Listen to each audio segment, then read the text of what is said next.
Subscribe करें और bell दबाएं ताकि कोई खबर रह न जाए।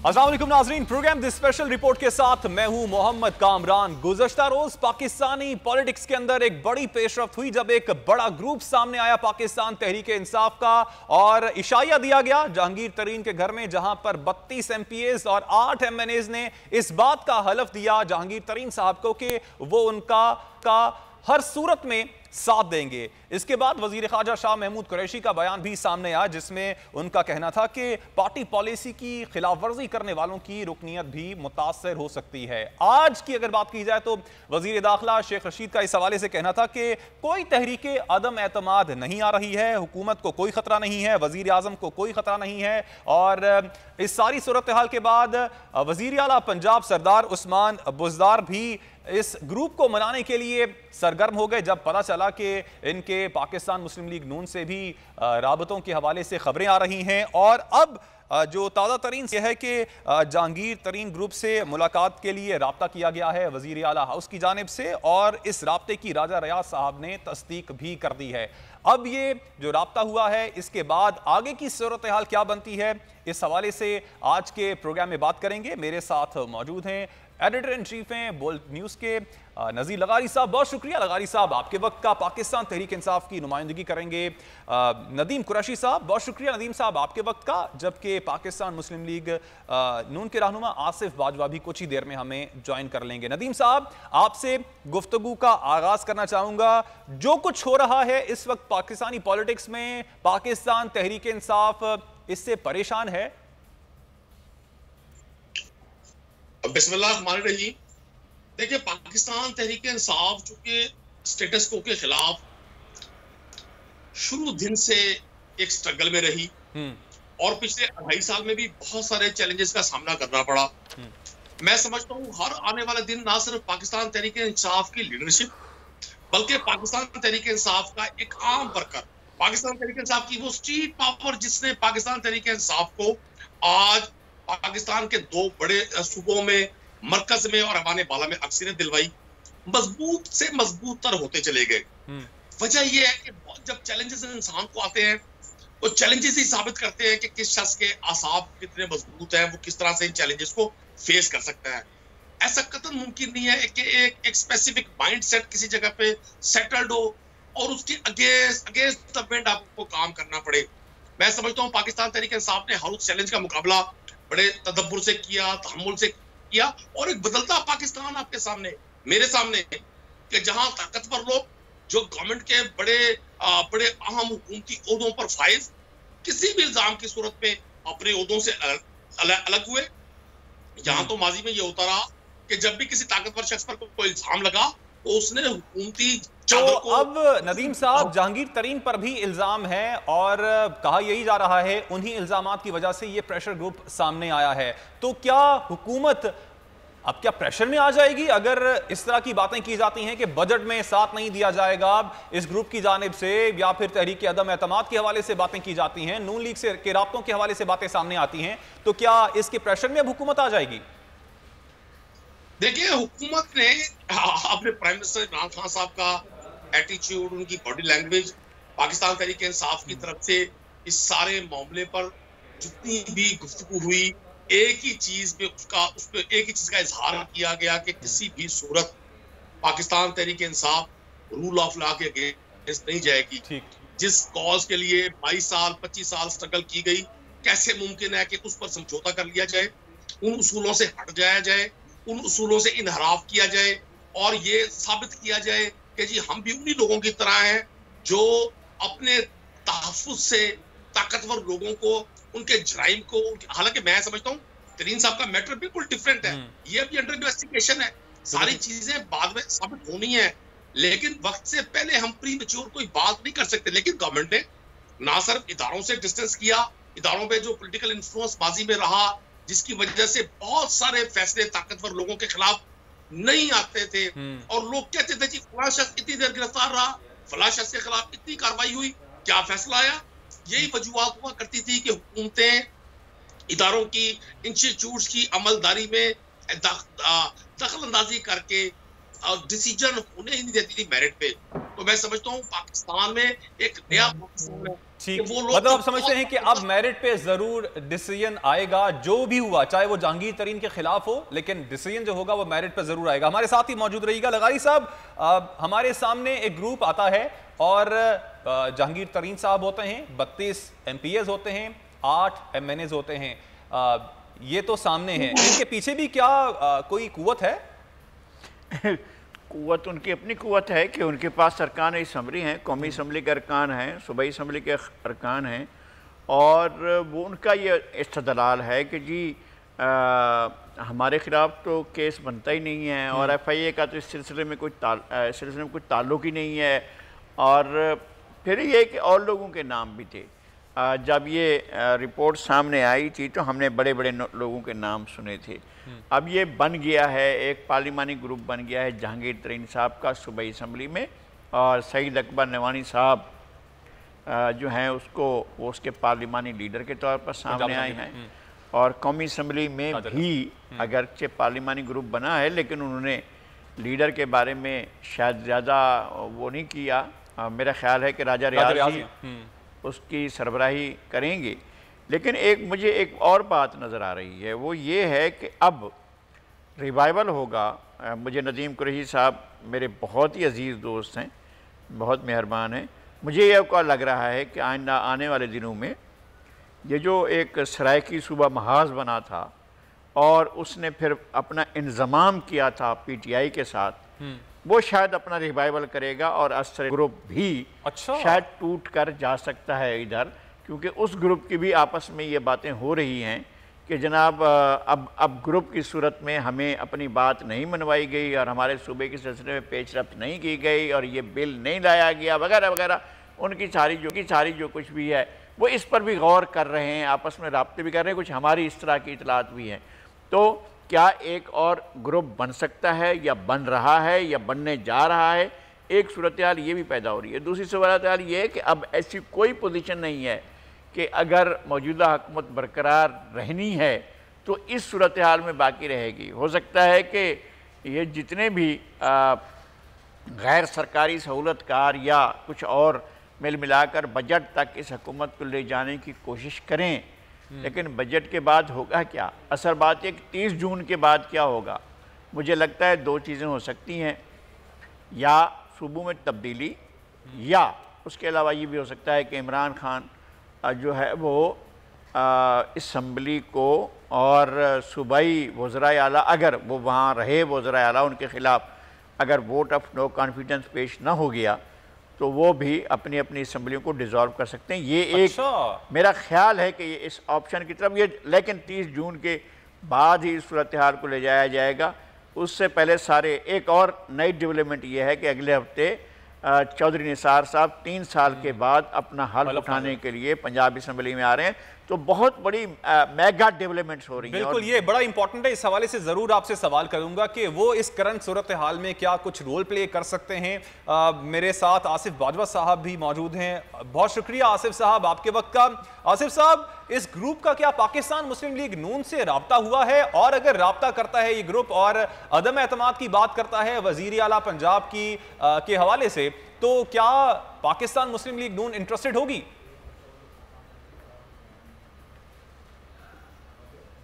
रहमान साहब कि आपने मुझे इनवाइट किया और वक्त दिया।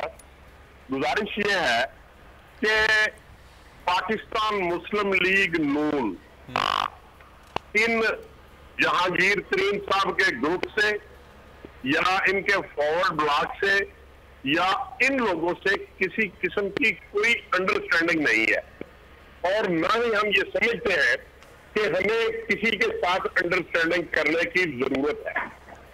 इसलिए कि इनकी अपनी नाकामियां इतनी है, इनकी अपनी बेबसियां इतनी है। देखिए, रास्ते में इनका टीवी पे देख रहा था और PTI के जो ग्रुप के बंदे हैं वो कह रहे थे, एक MP साहब कह रहे थे कि इमरान सुबह आते हैं, टीवी पे बैठते हैं और अपनी तकरीर फरमाते हैं और शाम हो जाती है, रात गुजर जाती है, अगले दिन फिर टीवी पे आते हैं, फिर नई बात, एक दिन इस तरह गुजर रहा है। कोई इनकी प्लानिंग नहीं है, इनकी डेवलपमेंट नहीं है, कोई इनकी डिलीवरेंस नहीं है, कोई अवाम के लिए रिलीफ नहीं है, कोई 50 लाख घर नहीं है, कोई 1 करोड़ नौकरियां नहीं है, कोई पेट्रोल या डॉलर के मुताबिक जो कहते थे कि 1 रुपया डॉलर महंगा होता है तो प्राइम मिनिस्टर चोर होता है, ये कहते थे कि बिजली महंगी होती है तो प्राइम मिनिस्टर चोर होता है। इनकी अपनी नाकामियां इतनी है कि इनके अपने जो इन्होंने मांगे लोग जहांगीर तरीन के घर पर लाए थे और नोटों की बोरियां पेश करके लोगों को लाए थे, वो सब आज इनको छोड़ने जा रहे हैं। और बदकिस्मती ये है कि आज पाकिस्तान के अवाम के लिए, गरीब और मजदूर और बेरोजगार के लिए पीटीआई का कोई लाया अमल नहीं है, पीटीआई का कोई प्लान नहीं है। वो सिर्फ ये कहते हैं रोजाना उठ के, और वो मीटिंग नहीं करते अपनी कैबिनेट के साथ, अपने मुआविन खसूसियों के साथ मीटिंग करते हैं जो नॉन इलेक्टेड लोग हैं, ये खुद भी, लेकिन बहरहाल जो नॉन इलेक्टेड मुआविन खसूसियां उनको अप्रिशिएट करते हैं कि आज आपने या जो कल गुजरा आपने टीवी पे बैठ के बहुत गालियां दी, बहुत। तो सर फिर यहाँ पे सवाल तो यही उठता है ना कि आप कहते हैं कि गवर्नमेंट इनकॉम्पिटेंट है, पंजाब का बुरा हाल है, और जब तहरीक अदम एतमाद की बात की जाती है तो आप कहते हैं कि ऐसी हमारी कोई कोशिश ना होगी, ना हम ऐसा इरादा रखते हैं, तो ये तो फिर आपकी बातों में खुला तजाद है। नहीं सर, खुला तजाद नहीं है। हमारा अपोजिशन का काम है, अपोजिशन का काम है कि गवर्नमेंट को उसकी गलतियों को बताए कि आप गलतियां कर रहे हैं, ये आप गलत काम कर रहे हैं, ये कॉन्स्टिट्यूशन के खिलाफ कर रहे हैं, ये अवाम के मुफादात के खिलाफ। हम तो वो चीजें उजागर करते हैं। कभी भी पाकिस्तान मुस्लिम लीग नून के लिए नहीं कहा कि हम पंजाब में तरीके अदम एतमाद ला रहे हैं। कभी भी जब आप जैसे लोगों ने कहीं बैठ हो, आपने कोई किसी बड़े का इंटरव्यू लिया हो, तो कभी किसी ने नहीं कहा, वो हमारी लीडरशिप है कि हम पंजाब में तहरीक अदम एतमाद ला रहे हैं, बल्कि उन्होंने वाशकाफ अल्फाज में मरियम ने भी कहा और सदर पाकिस्तान मुस्लिम लीग मियां शबाब साहब ने भी यही कहा। अभी आज वो बैठे हुए थे पेशावर में भी, आपने सुना होगा, बिल्कुल उन्होंने कहा कि हमारा इनके साथ ये। लेकिन ये और बात है कि जब आप मुजाहिरे करते हैं, तकरीरें करते हैं, हुकूमत को गिराने की बात करते हैं, आपस में मिलके भी बहुत सी बातें करते हैं, अब आपका मौक़िफ़ तब्दील हो चुका है। हमारे साथ ही मौजूद रहिएगा आसिफ साहब। नदीम साहब, आपकी जानिब आना चाहूंगा। गुज़श्ता रोज इसी ग्रुप के नज़ीर चौहान साहब हैं, उनका कहना था कि इमरान खान साहब तहरीक इंसाफ नहीं है। इतनी बड़ी बात होती है, गो के जो वजीर ख़ारजा साहब हैं उनकी जानिब से तो कहा जाता है कि पार्टी पॉलिसी की अगर खिलाफ वर्जी की जाएगी तो इनकी रुकनीत मुतासिर हो सकती है। लेकिन क्या पाकिस्तान तहरीक इंसाफ ने अब तक कोई शो कॉज नोटिस भेजा है इन 40 अरकान असम्बली को? देखिए, पाकिस्तान तहरीक इंसाफ ऐसी पॉलिटिकल पार्टी है जिसने बड़े, ठीक है, हमारे साथ ही मौजूद रहिएगा, मैं आपसे इस बात का जरूर जवाब दूंगा। नदीम कुरैशी साहब, राब्ते भी हो रहे हैं, लेकिन जो मेरा सवाल है वो वहीं पे ही मौजूद है कि ये मामलात यहां तक पहुंचे ही क्यों, और अब जब पहुंच चुके हैं क्यों क्या शो कॉज नोटिस भी उन अरकान को दिया जाएगा जिन्होंने ये सूरत हाल क्रिएट की? देखिए, अरकान को शोकास नोटिस तो खुदा ना खास्ता उस वक्त नौबत आती है जब उन्होंने कोई पार्टी डिसिप्लिन की वायलेशन की हो। पाकिस्तान तहरीक इंसाफ ने एक बिल्कुल जदीद डेमोक्रेटिक पार्टी की तरह अपना कल्चर डेवलप किया है। आपने देखा होगा कि पाकिस्तान तहरीक इंसाफ में अगर एक आम वर्कर ने भी किसी बात पर अपने तहफ़्फ़ुज़ात का इजहार किया और वो बात अरबाब इख्तियार तक पहुंची तो उसको नोटिस किया गया, उसको एड्रेस किया गया और उस मसले को हल किया गया। जहांगीर तरीन साहब के साथ जितने दोस्त हैं सब हमारे जाती दोस्त हैं, भाई हैं, मैं भी उनका पार्ट हूं, हम इकट्ठे असेंबली का हिस्सा हैं। उन्होंने किसी भी स्टेज पर यह नहीं कहा कि वो खुदा ना खास्ता पाकिस्तान तहरीक इंसाफ के साथ नहीं है या वो इमरान खान साहब की क़यादत पर एतमाद का इजहार नहीं करते। उन्होंने हर जगह ये कहा कि विद इन द पार्टी कुछ इश्यूज हैं, उनको हल होना चाहिए। लेकिन इस सारे मामले को जिस तरह से कैश करवाने की कोशिश की पीडीएम के दोस्तों ने, सबका पीडीएम, अब तो उसका पता नहीं मुझे क्या नाम है, पीपल्स पार्टी के जाने के बाद और एएनपी के जाने के बाद, तो उन्होंने इसमें बेगाने की शादी में अब्दुल्ला दीवाना और तू कौन मैं खामखा की मस्ताक इस पूरे माहौल को कैश करवाने की बड़ी कोशिश। लेकिन नदीम साहब, आप नहीं समझते हैं कि ये प्रेसिडेंट सेट किया जा रहा है तरीन ग्रुप की जानिब से कि अपनी बात वो इस तरह प्रेशर क्रिएट करके मनवा सकते हैं? अभी कुछ देर पहले लगारी साहब भी बात कर रहे थे कि यही कुछ बात जनूबी पंजाब ग्रुप भी करने वाला है, तो इसके बाद तो फिर जो मामलात हैं वो किसी और डगर चल पड़ेंगे। देखिए, लगारी साहब की जो इंफॉर्मेशन सोर्स है, मैं उस पर तो कोई तबसरा नहीं कर सकता। लगारी साहब बड़े सीजन्ड माशाल्लाह एक जर्नलिस्ट हैं और इनका बड़ा नाम है, इन्वेस्टिगेटिव जर्नलिज्म में भी इनका बड़ा नाम है और मैं हमेशा से इनका मुआक्किद रहा हूं।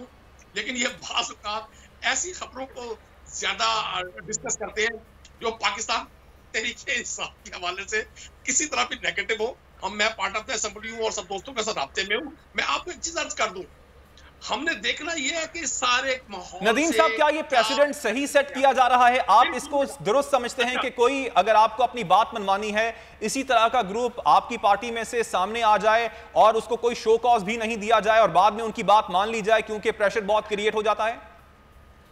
आपको दो चीजें अर्ज कर दूं, मेरिट के अलावा कोई बात किसी की नहीं मानी जाएगी, कोई कितना भी ताकतवर शख्स हो। अगर जुल्फी बुखारी जैसा शख्स जो कभी पाकिस्तान में किसी ऑफिशियल गवर्नमेंट पोजीशन पे नहीं रहा और उनका नाम सिर्फ एक इल्जाम की सूरत में एक स्कैम में सामने आता है, सिर्फ इल्जाम, डॉक्यूमेंटेड कोई चीज नहीं है, वो रिजाइन करते हैं अपने उहदे से। अब्दुल अलीम खान साहब हो, सिफ्तैन खान साहब, बहुत सारी मिसालें पाकिस्तान तहरीक इंसाफ ने सेट की कि लोगों पर इल्जाम आए, उन्होंने अपने आप को पोजीशन से अलग किया। इदारों को ये लिबर्ट इदारों को ये ऑफर की कि जी आप इन्वेस्टिगेट करें, हम अपनी पोजीशन से आप पर असरअंदाज नहीं होंगे। तो मैं समझता हूं पाकिस्तान तहरीके इंसाफ के इस कल्चर ने हमारे मुखालिफिन, लेकिन इसी तरह के इल्जाम जब ऑपोजिशन पे लगते हैं तो सीएल पे भी चला जाता है और उनको पाबंद सलासिल भी कर दिया जाता है। हमारे साथ ही मौजूद रहिएगा नदीम कुरैशी साहब, आसिफ बाजवा साहब आप भी हमारे साथ मौजूद रहिएगा, लगारी साहब आप भी हमारे साथ मौजूद रहिएगा। ब्रेक का मुझे कहा जा रहा है, ब्रेक से जब वापस आएंगे तो गुफ्तगू के सिलसिले को यहीं से ही आगे बढ़ाएंगे, आप हमारे साथ रहिएगा।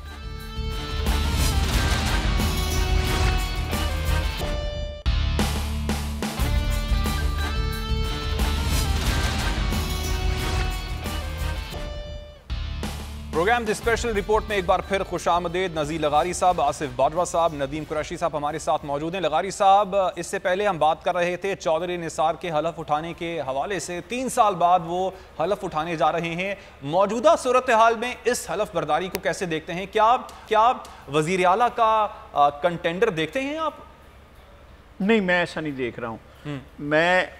मुझे ये सूरत हाल नज़र नहीं आ रही है। वो आ रहे हैं हलफ उठाने के लिए, शायद उनके पास उसका कोई जवाज़ मौजूद हो तो, और ये कि वज़ीर आला PMLN बनाएगी अपनी तरफ से, नो, ये नवाज़ शरीफ साहब की तरफ से नो है। ये मैं नो नहीं कह रहा हूँ, मेरा ख्याल नहीं है कि नवाज़ शरीफ साहब या मोहतरमा मरियम नवाज़ या आसिफ बाजवा साहब ये बैठे हैं, ये उनके वज़ीर आला बनने पर यस करेंगे, इनमें से कोई भी नहीं करेगा। और ये सब जानते हैं कि चौधरी निसार साहब की पोजीशन क्या रही है और उस वक्त क्या रही है जब परवेज़ रशीद साहब से उन्होंने कहा था कि ये इस्तीफ़ा देकर अलग हो जाएं, जब उन्होंने बहुत से और बड़े से काम किए थे, एक PIO की छुट्टी हुई थी और कई चीज़ ऐसे हुई थी। फिर ये जो पार्टी को जिस तरह से इन्होंने दीवार से, जिस तरह से इन्होंने वो F9 वाला जलसा करवाया था और उसके बाद जिस तरह से उन्होंने राब्ते रखे थे उस दौरान में जब धरना हो रहा था। और एक दफ़ा तो मैंने भी देखा था कि ये इस्लामाबाद होटल में नाश्ता किया था इन्होंने जाकर खान साहब के साथ, और मैंने और दोनों हजरात को जो है साथ ही देखा था। और वो ऐसे वक्त में जब दो पार्टियां एक साथ नहीं बैठ सकती थी, तो मुझे नहीं लगता है कि उन्हें चीफ मिनिस्टर के तौर पर कंसीडर किया जा रहा है। उनकी कोई और वजूहात हो सकती हैं जिसकी वजह से उनको इस वैसे पंजाब में लगारी साहब तब्दीली देखते हैं आप? उस्मान नहीं, मुझे कोई तब्दीली नज़र नहीं आ रही है। मैंने तब्दीली की बात भी नहीं की है, तब्दीली कर भी नहीं रहा हूँ।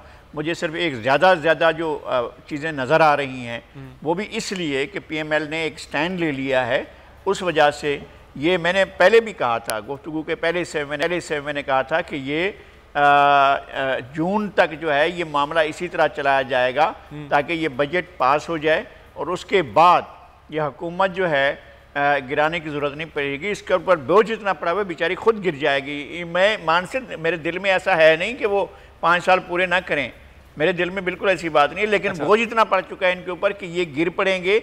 और असल में सब इसी का इंतज़ार कर रहे हैं। PMLN के लिए तो बहुत आसान है, वो चाहे हमजा शरीफ को चीफ मिनिस्टर बनाए, वो चाहे किसी को भी चीफ मिनिस्टर बनाए, वो तो कर बना सकते हैं, लेकिन वो इस बनाने के चक्कर में पड़ ही नहीं रहे हैं। ना तो वो ऊपर करने के चक्कर में हैं और ना ही मूवमेंट चलाने के। अब उनको पता है कि मूवमेंट चलाने की भी ज़रूरत नहीं है, इसलिए कि जून के बाद जो है वो सूरत हाल ऐसी हो जाएगी कि हुकूमतें अपना बोझ नहीं सहार सकेंगी, ना फेडरल गवर्नमेंट और ना ही इनकी जो प्रोविंशियल गवर्नमेंट्स हैं वो अपना बोझ सहार नहीं सकेंगी। मसला ये है। ठीक है। अच्छा आसिफ बाजवा साहब, अब ये चीज़ तो आया हो चुकी है कि नून लीग इंटरेस्टेड नहीं है, ख़ास तौर पर पंजाब हुकूमत गिराने में तो बिल्कुल भी इंटरेस्टेड नहीं है। लेकिन अगर बयानिया की बात की जाए तो ओवरऑल बयानिया, अब शहबाज शरीफ भी बाहर हैं, तो क्या उनका मुसालिहाना बयानिया अब चलेगा नून लीग के अंदर, या फिर मरियम नवाज का जो बयानिया है वही आगे चलेगा?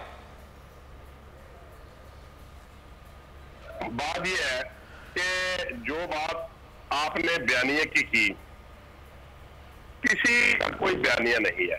पाकिस्तान मुस्लिम लीग नवाज में सिर्फ एक ही शख्स का बयानिया है, उस शख्स का नाम है मियां मोहम्मद नवाज शरीफ। अच्छा, अभी चंद दिन पहले बड़ी लहरें हो रही थी, शेख रशीद साहब जो है वो फरमा रहे थे कि जी नून और निकल रही है, शीन निकल रही है और उसमें मीम निकल रही है, और वक्त ने यह साबित किया कि नून में से ना शीन निकली है और ना मीम निकली है। लेकिन पीडीएम से पीपीपी जरूर निकल गई। और सर जो आप बयानिया की बात कर रहे हैं, नवाज शरीफ का बयानिया तो कुछ और था, बहुत से नाम भी लिए गए थे उनकी जानिब से। अब शाहिद खाकान अब्बासी कहते हैं कि हमारी सुलह हो गई है, और अब जब एक जानिब और बात हो रही हो, दूसरी जानिब सुलह की बात हो रही हो, तो फिर ऐसी सवाल तो उठेंगे ना कि बयानिया आखिर है क्या? नहीं, एक्चुअली उन्होंने जो बात की थी ना शाहिद खाकान अब्बासी साहब ने, उन्होंने ऐसा नहीं कहा था कि हमारी सुलह हो गई है। उन्होंने ये कहा था कि हमारी इदारों के साथ कोई लड़ाई नहीं है।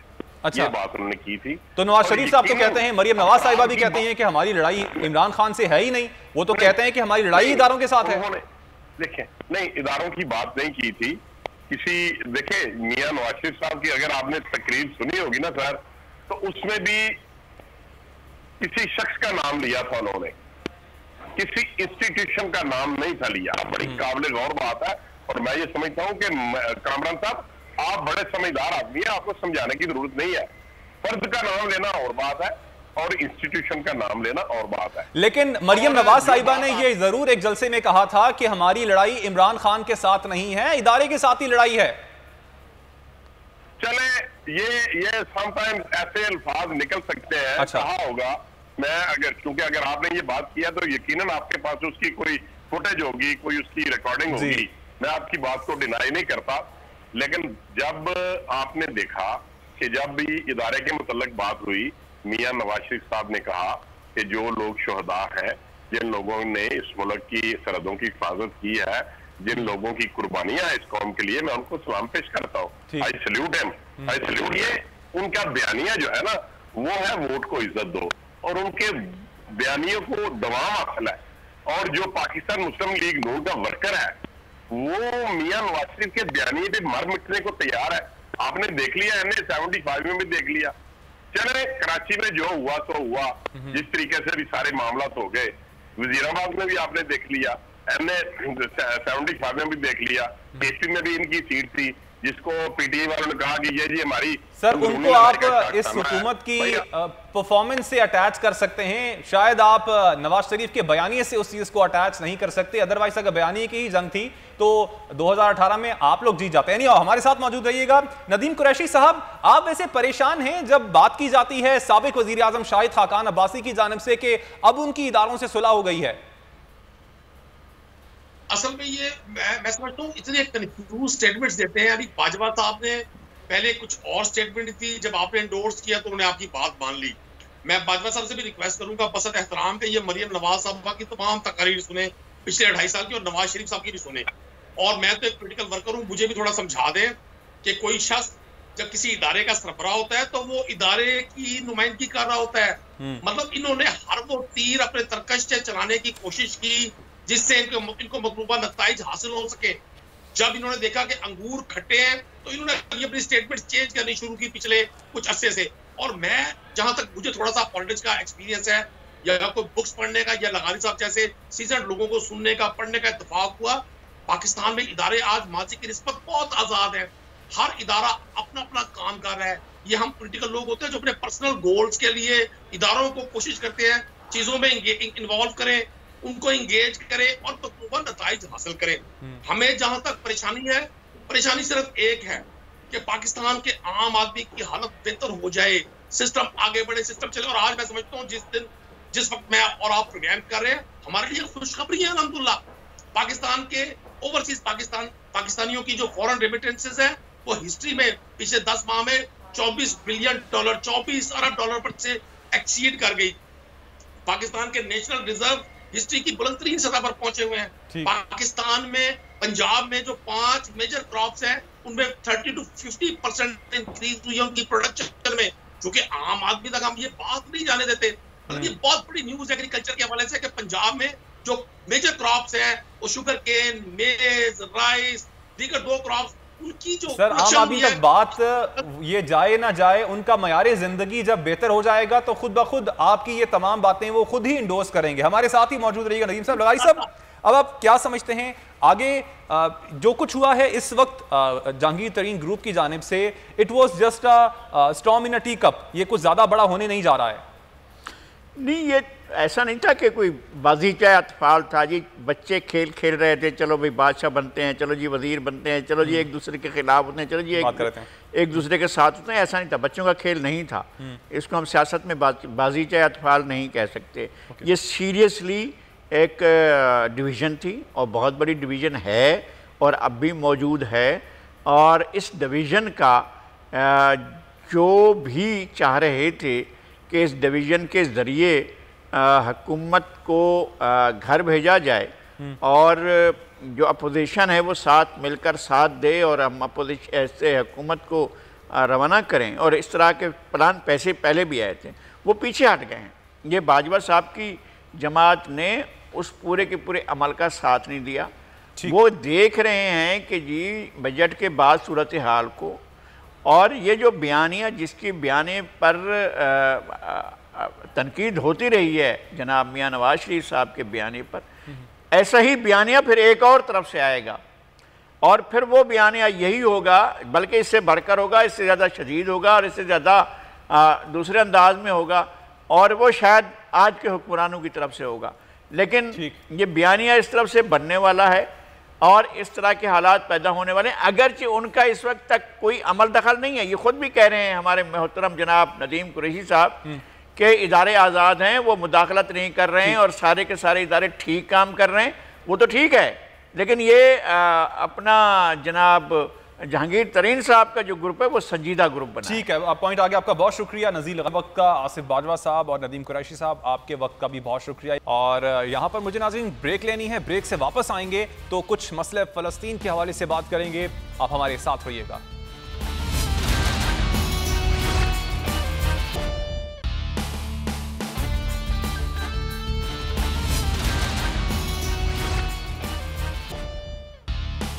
प्रोग्राम द स्पेशल रिपोर्ट में एक बार फिर खुश आमदेद। नाजरीन, फ़लस्तीन पर इसराइली जाहरियत का सिलसिला जारी है और अब तक इसराइली बमबारी से 242 फ़लस्तीनी शहीद जबकि 1500 से ज़ायद फ़लस्तीनी ज़ख्मी भी हो चुके हैं, जिनमें ख़वातीन और बच्चे भी शामिल हैं। गो कि फ़लस्तीन का मसला कोई नया नहीं है, लेकिन मौजूदा मसला क्यों शुरू हुआ इस बारे में हम आपको बताते हैं। ये स्क्रीन पर आपको जो नक्शा नज़र आ रहा है, ये इसराइल फ़लस्तीन का नक्शा है। इसराइल तो वाज़े नज़र आ रहा है मगर फ़लस्तीन को ढूंढना पड़ता है।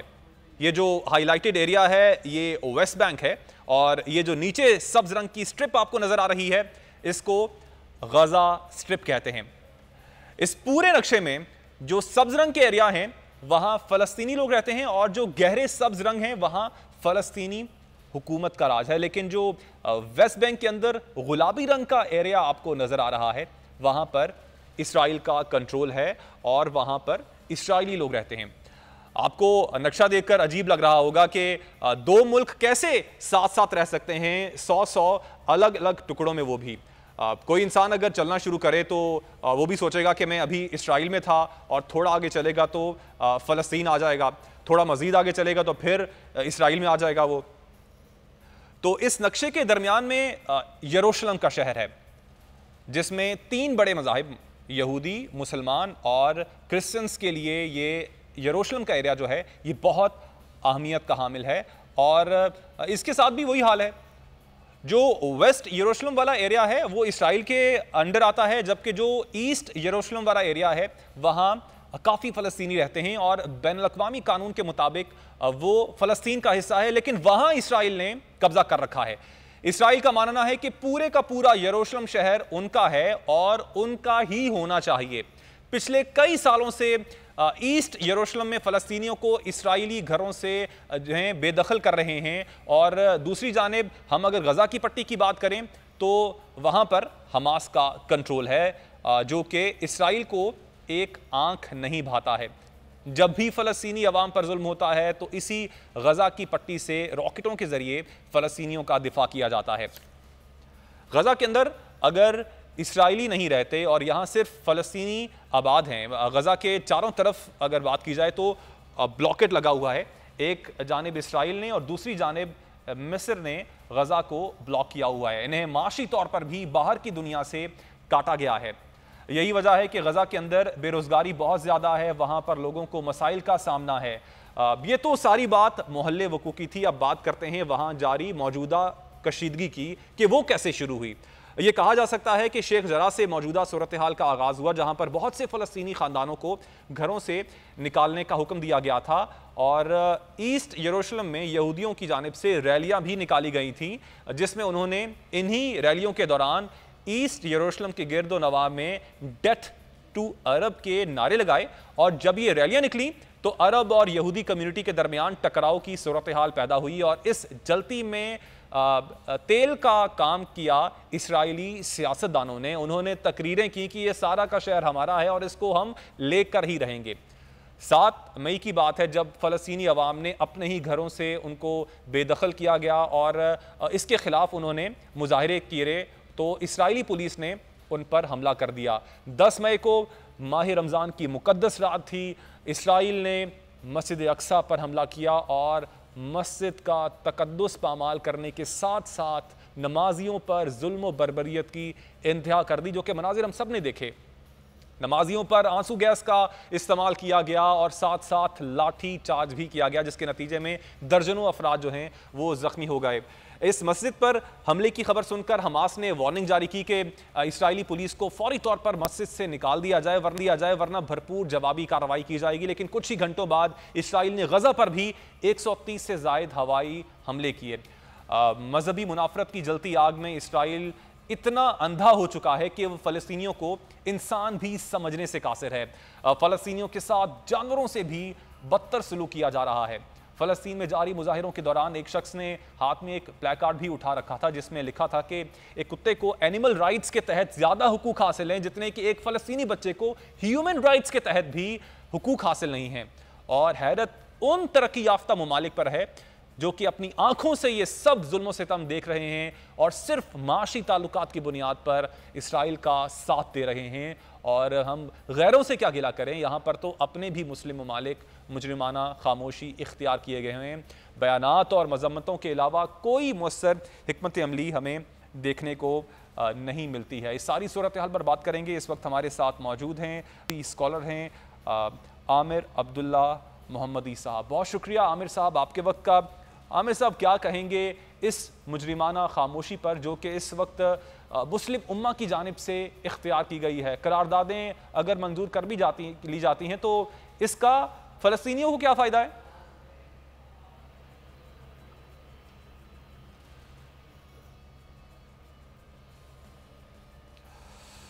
आमिर अब्दुल्ला साहब से एक बार फिर से रब्ता करने की कोशिश करेंगे। जो इसराइली हैं वो फ़लस्तीन पर जुल्म बर्बरियत की दास्तानें रकम कर रहे हैं। आप जब वहाँ की दास्तानें सुनते हैं, वहाँ पर मौजूद लोगों पर जो गुज़र रही होती है, उनको सुनकर दिल दहल जाता है आपका। ऐसी ऐसी दास्तानें सुनने को मिलती हैं। हमने देखा कि जो बच्चे होते हैं उनको उन पे जुल्म सितम किया जा रहा होता है। पत्थरों के मुकाबले में जदीद तरीन टेक्नोलॉजी है, जदीद तरीन असलहा है जिनके ज़रिए उन बच्चों को निशाना बनाया जाता है। आमिर अब्दुल्ला मोहम्मदी साहब हमारे साथ मौजूद हैं। आमिर साहब, बहुत शुक्रिया आपके वक्त का। क्या कहेंगे इस मुजरिमाना खामोशी पर जो कि इस वक्त मुस्लिम उम्मा की जानिब से इख्तियार की गई है फ़लस्तीनी सूरत हाल पर? बिस्मिल्लाहिर्रहमानिर्रहीम। कामरान साहब, आपका बोल टीवी का शुक्रगुजार हूँ कि आपने आलम इस्लाम के सीने पर यहूदियों के इस वार पर आवाज उठाने का मौका फराहम किया। मैं ये कहना चाहूंगा, खैबर खैबर या यहूद, जैश मोहम्मद सौफ यहूद। मुसलमान हुक्मरान भंग पीकर सो गए हैं। यहूदी कर्जों के बोझ तले अपनी अय्याशियों की खातिर दबाव सह रहे हैं, लेकिन आलम इस्लाम का बच्चा, आलम इस्लाम की हर माँ, हर बेटी आज भी अपने ईमान की खातिर, इस्लाम की खातिर, अपने जज्बे ईमानी को हरारत दे रही है। आज भी हमारे लोगों को रातों को नींदें नहीं आ रही हैं। हम नमाजों में सिसकियां ले लेकर रो रहे हैं। फजर और इशा की नमाजों में कुनूत नाजिला पढ़ रहे हैं। हुक्मरान सिर्फ मजम्मत कर रहे हैं। मजम्मत कमजोर लोगों का काम होता है। काश आज ये जुर्फ ज़ईफी अगर हमारा मुकद्दर न बनी होती, आज कोई सलाहुद्दीन अय्यूबी होता जो कि आंखों में आंखें डालकर उन्हें ये बताता कि आज भी मोहम्मद रसूलुल्लाह सल्लल्लाहु अलैहि वसल्लम के गुलाम जिंदा हैं। आपने बहुत खूबसूरत बात की कि कुत्ते को भी मगरिब की नजर में वो राइट्स हासिल हैं जो एक फलस्तीनी को हासिल नहीं है। हमारी बहनों को, पाकबाज बहनों के दुपट्टे खींचे जा रहे हैं। हमारे नहते बच्चों को लहूलुहान किया जा रहा है।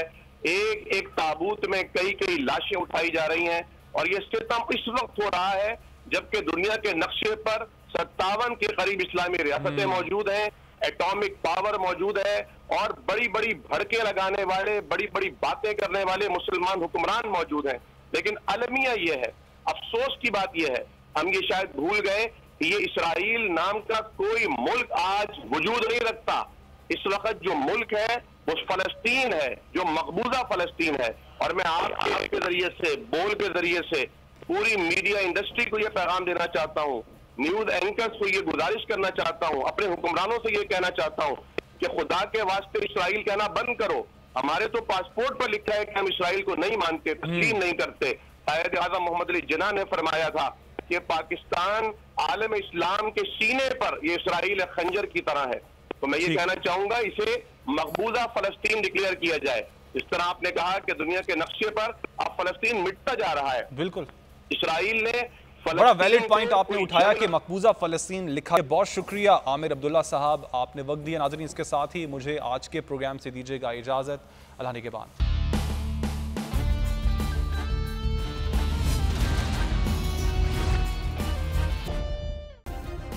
सब्सक्राइब करें और बेल दबाएं ताकि कोई खबर रह न जाए।